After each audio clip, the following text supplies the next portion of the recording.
And what the legislation called for is the formation of a legislative task force that would pick up on some of the recommendations that came out of the commission report and further advance those recommendations as we move forward in addressing this issue in Minnesota.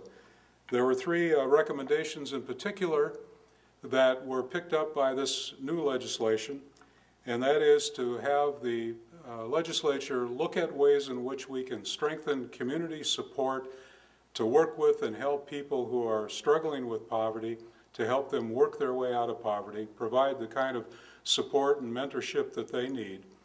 And secondly, to address the issue of financial literacy. Our commission felt that there was a lacking when it comes to good financial literacy in our population, and unless we can improve that literacy, it's going to be much more difficult to help people work their way out of poverty.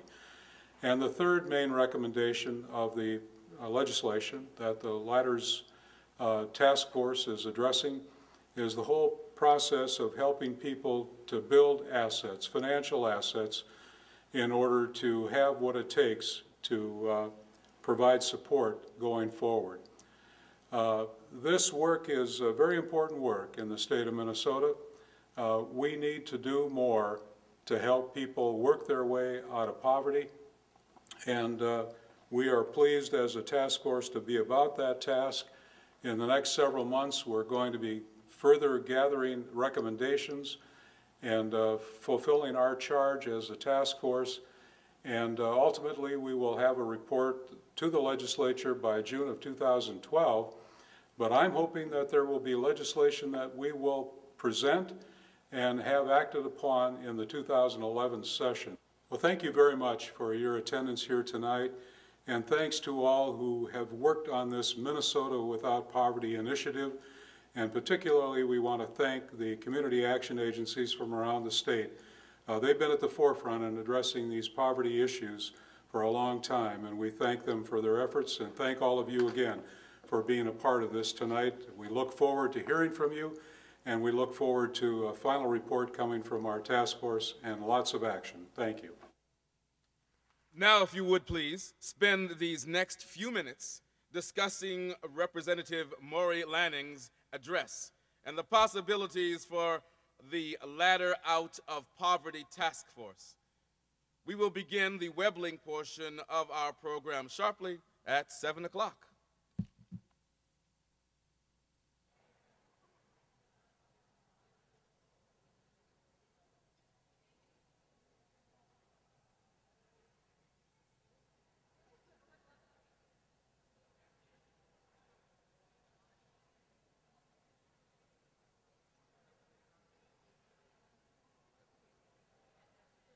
Ladies and gentlemen, we are about to start the Weblink. I do hope you've had a chance to look at some of the artwork that has been presented here this evening. I have had a chance to look at it, and I find it intriguing and thought-provoking and beautiful.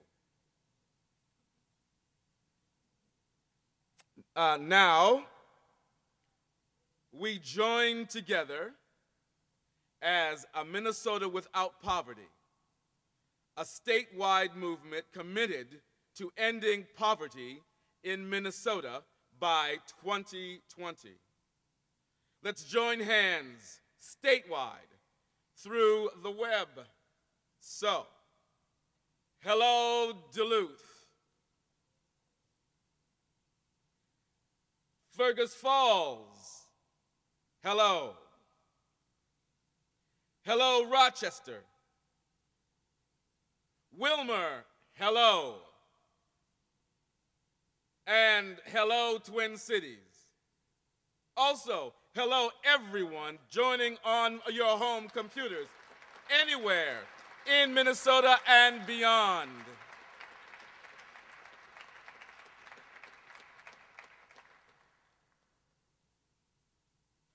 Martha Fasthorse, producer and host of the Martha Fasthorse radio program. She is First Nations Lakota and has lived and worked in Minnesota most of her life. She is one of the creators of the Allyship Project. Please welcome Martha Fasthorse.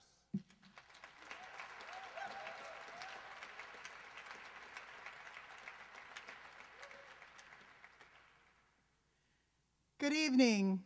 Welcome to the statewide gathering of a Minnesota Without Poverty. Please give yourselves a hand for being here this evening.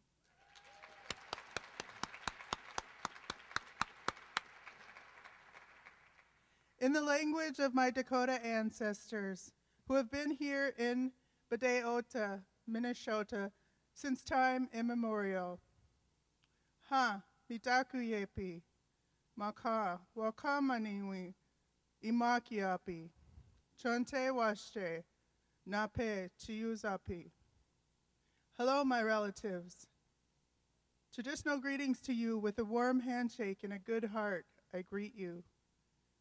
Today, Minnesotans are gathered to take a united stand with the people in our grand state who are deprived of the basic necessities that we all need to live. From the affluent to the impoverished, whether it be man, woman, or child, it does not matter if you are employed or unemployed, if you live in a warm place or have no place to call home. It doesn't matter if you are young or an elder.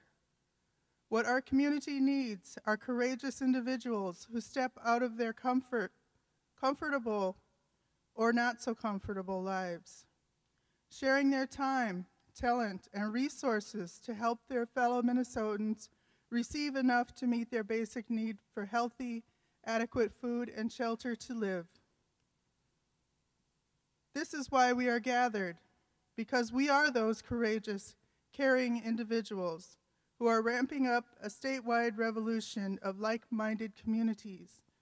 We are banding together to form a greater future for every Minnesotan.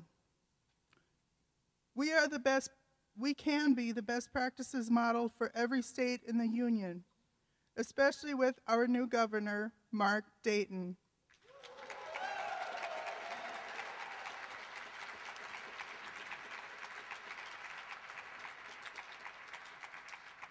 Today I learned that his favorite food is peanut M&Ms.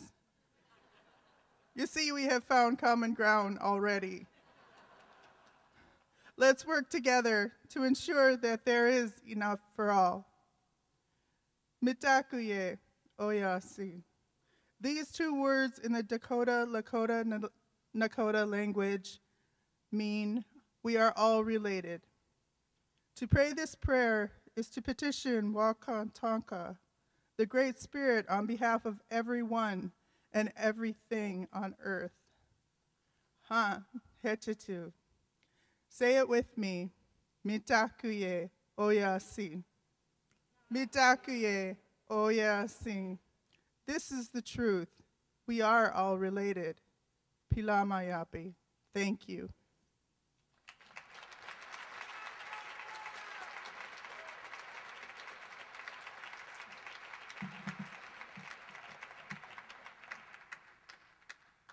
Thank you, Martha Fasthorse.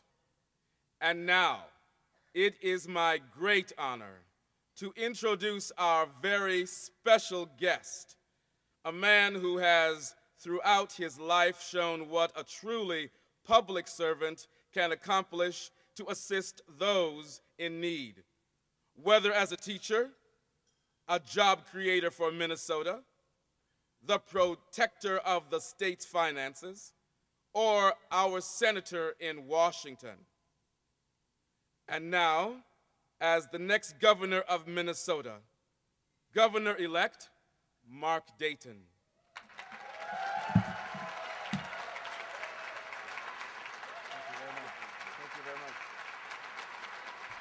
Thank you very much. Thank you. Thank you very much. Thank you.